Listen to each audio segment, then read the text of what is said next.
spread the rumor that I have run away. You are the man. As usual, the General is eager to chat to reporters. It was the Brahman Broadcasting Corporation, BBC. We're spreading your rumors. I can tell you one thing, man. I'm the man. I'll take the tank over my body. You will see my dead body are alive. How close would you say they are to Dhaka now, General? Why should I tell you?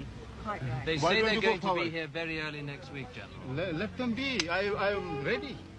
Quicker the better. Why don't they come? Well, we think they are coming, quite honestly. Well, let them come. I say you go with them. You will take very good pictures. You think you can take care of them? Take care of who? The Indians. My goodness. Anybody else also with them? Not only Indians. You look after us, General. Inshallah. Come to me anytime. At your service, gentlemen. Anytime. What do you see happening when the Indians do hit town, General? Well, I told you we'll fight it out.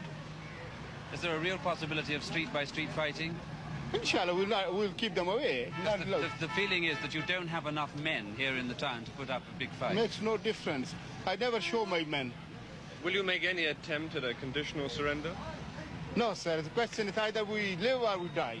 Colonel, is there any question of a surrender yet, do you know? Would you know? No surrenders. Yeah. There's no question of it. You know for sure, no question. No question of any surrender. That what General Niazi has been saying still stands. You fight to the last man. He means it. And you mean it with him, or of course, all of you behind him? Everyone. General, could you give us a quick rundown of how you view the situation at this time? Well, actually, as I told you, I'm not in command of the troops. The troops are being commanded by General Niazi, and he's the right person to tell you what the situation is. But General Farman, if you were in control, would you not now think of surrendering? Isn't it ludicrous to go on? No, why should we surrender?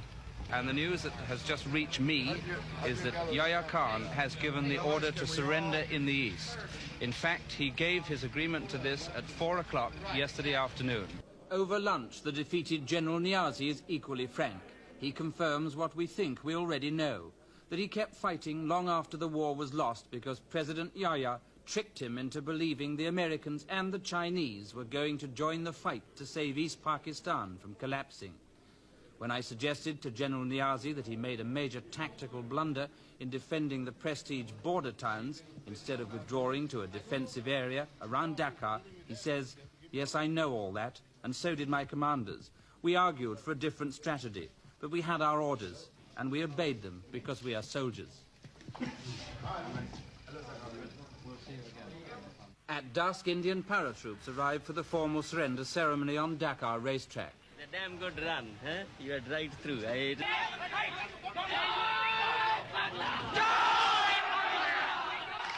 Unofficially, the birth of the new nation is proclaimed when the Bangladesh flag is raised over the radio station.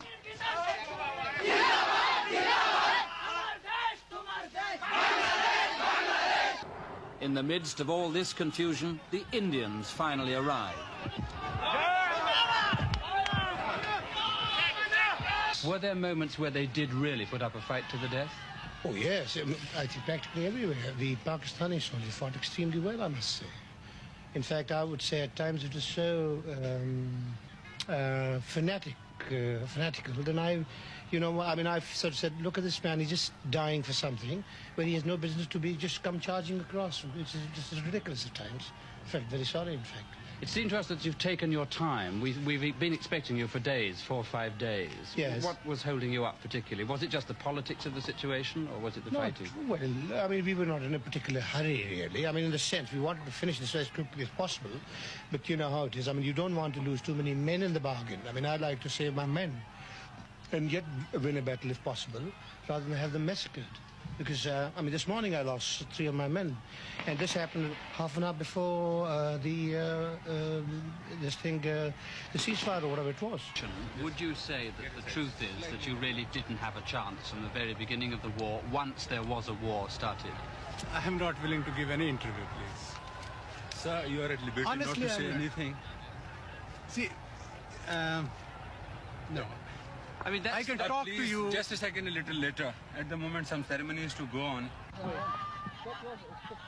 By now, General Niazi cannot hide the humiliation he so deeply feels. it seems to me that he is close to tears.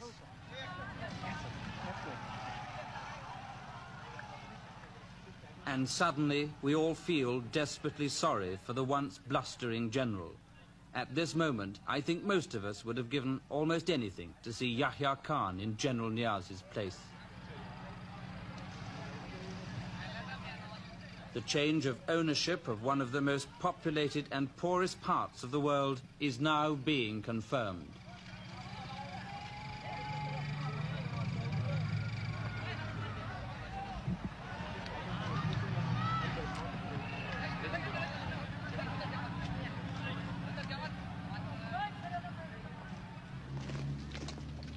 What the defeated Pakistani army leaves behind it is a legacy of bitterness and hatred. After all that's happened, it's not unnatural, I suppose, for the people of Bangladesh to bay for blood. Their soil is soaked with it, but the lust for revenge is a bad foundation for nationhood.